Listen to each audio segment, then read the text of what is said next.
আমরা বান্দরবনের রাস্তাতে বাইক ড্রাইভ করছি, তো হঠাৎ আমরা এত পরিমাণ মেঘের ভিতরে আসছি যা বলার বাহিরে। দেখেন, মনে হতে পারে যে আমরা হয়তো বা কুয়াশার ভিতরে বাইক চালাচ্ছি, ঠিক তেমনই একটা ফিল পাচ্ছি। মনে হচ্ছে যেন ডিসেম্বর কিংবা জানুয়ারি মাসে যে কুয়াশাটা আমরা পাই সকালবেলাতে রাস্তায়, ঠিক সেরকম একটা আবহাওয়া। মনে হচ্ছে যেন আমরা কুয়াশার ভিতর দিয়ে যাচ্ছি। তো এটাকে কুয়াশা না, এটাকে আপনাদেরকে কুয়াশা ধরেন না, এটা হচ্ছে পুরোটাই মেঘ। আমরা এখন পুরোটাই মেঘের ভিতরে আছি। যে মেঘ আমরা নিচ থেকে দেখতে পাই, সেই মেঘের ভিতরেই কিন্তু আমরা আছি। আর এই এত মেঘ হওয়ার কারণে এই যে বৃষ্টি, একটু আগে এখানে প্রচুর বৃষ্টি হয়েছে, প্রচুর হিউজ পরিমাণ বৃষ্টি হয়েছে। আর বৃষ্টি হওয়ার পরে মেঘগুলো এখনও এখানে আছে, নিচে আছে মেঘগুলো, এখনও আসলে যায়নি এখান থেকে, আস্তে আস্তে যাবে। তো দেখি মেঘ কত দূর পাই। ভালোই লাগছে, এরকম একটা অ্যাডভেঞ্চার ট্যুর আসছিলাম একটা রিল্যাক্স ট্যুরের জন্য, কিন্তু সেটা রিল্যাক্স ট্যুর হয়নি। শেষ পর্যন্ত কিছুই দেখা যায় না। আমার বাইকের কিন্তু ফগ লাইট জ্বালানো আছে, যেন দূর থেকে কেউ আসলে আমাদের ফোকাস করতে পারে। যেটা বাইক গেল ওটাতে কিন্তু হেডলাইট জ্বালানো, আর হেডলাইট জ্বালানো না থাকলে দূর থেকে কাউকেই দেখা যাচ্ছে না।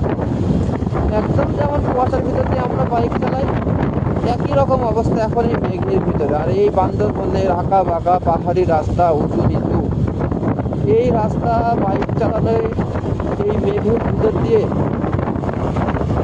সত্যি অনেক ভালো লাগছে। জীবনের প্রথম এমন অভিজ্ঞতা, এর আগে কখনো এরকম পরিস্থিতিতে বাইক চালাইনি। হয়তো বা গ্রামে চালিয়েছি কুয়াশার ভিতর দিয়ে, কিন্তু এই পাহাড়ি আঁকা বাঁকা রাস্তার ভিতরে মেঘের ভিতর দিয়ে বাইক চালানো, এটা যে একটা কি আনন্দের বিষয়। আসলে জীবনের প্রথম এরকম একটা অভিজ্ঞতা হচ্ছে আমার। ভালোই লাগছে সব কিছু মিলে। আর রিল্যাক্স ট্যুর যেহেতু অ্যাডভেঞ্চার ট্যুর হয়ে গেল, এনজয় করলাম। সামনে জীবনে যে পরিস্থিতি আসুক না কেন, সব পরিস্থিতিতেই জীবনকে এনজয় করা শিখতে হবে। সর্ব অবস্থাতেই জীবনকে উপভোগ করতে হবে আমাদের। তো এখন আমরা সেটাই করছি। রাস্তায় অনেক কাদা হচ্ছে, সামনে আমার একটা গাড়ি পড়ছে, গাড়িটাকে ওভারটেক করতে হবে। রাস্তা এখানে আবার স্পিড ব্রেকার দিচ্ছে। এই পাহাড়ি রাস্তায় এত পরিমাণে স্পিড ব্রেকার, তা বলার বাইরে। এত স্পিড ব্রেকার কেন দেয় আসলে এখানকার স্থানীয় বাইকাররা খুবই রাফ গাড়ি চালায়। ওদের বাইক চালানো দেখে আমাদের ভয় লাগে। আর ওদের নিয়ন্ত্রণের জন্যই আমার যতটুকু ধারণা এই স্পিড ব্রেকারগুলো ব্যবহার করে। আমাদের মতো যারা টুরিস্ট যেখানে আসে, তাদের সকলেরই আমার মনে হয় এরকম একটা অসুবিধার ভিতরে পড়ে তারা। যেখানে পাহাড়ের ঢালে আমরা উঠবো, সেখানে ওঠার সময়তেই দেখি স্পিড ব্রেকার, সেখানে বাইক স্লো করে ফেলতে হয়, কিচ্ছু করা থাকে না। তারপরে সেখান থেকে আবার ওই উঁচু ঢালে বাইক ওঠানো, এক গিয়ার দিয়ে বাইককে কী পরিমাণ যে প্রেশারটা দেওয়া লাগে।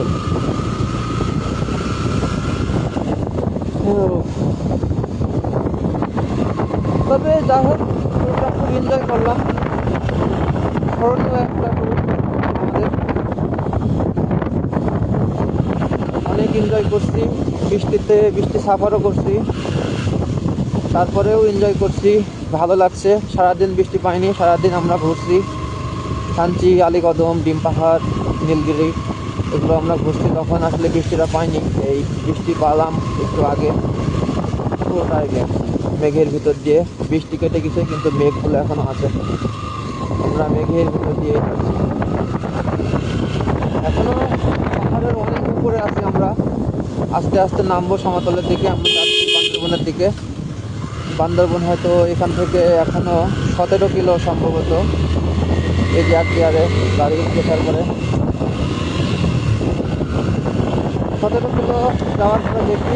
আগে তো কখনো ওইদিকে আসি নাই, দেখা যাক কখন আমরা সমতল পাই। আস্তে আস্তে নিচের দিকে নামছি, অনেক উপরে ছিলাম আমরা, মেঘেরও উপরে ছিলাম।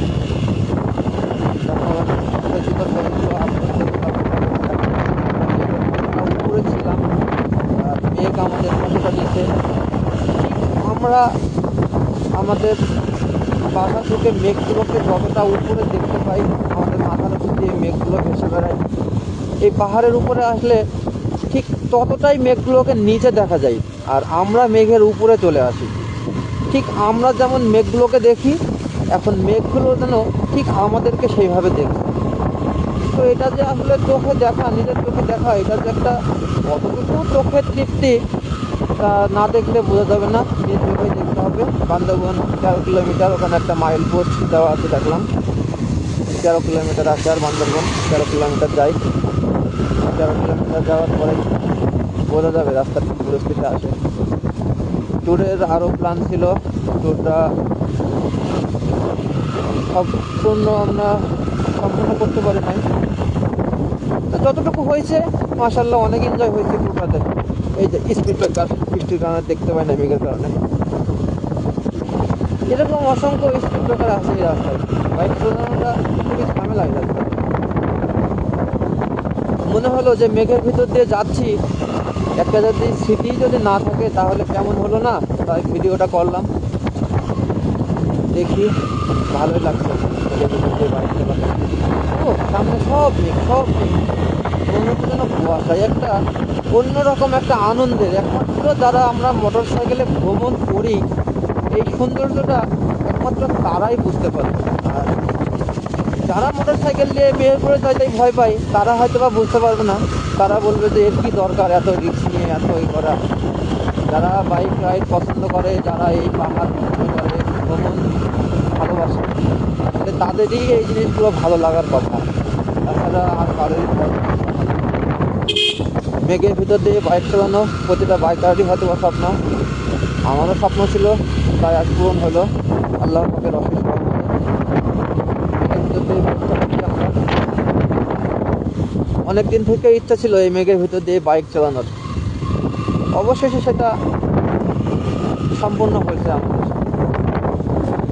তো খুবই আনন্দ লাগছে এখন।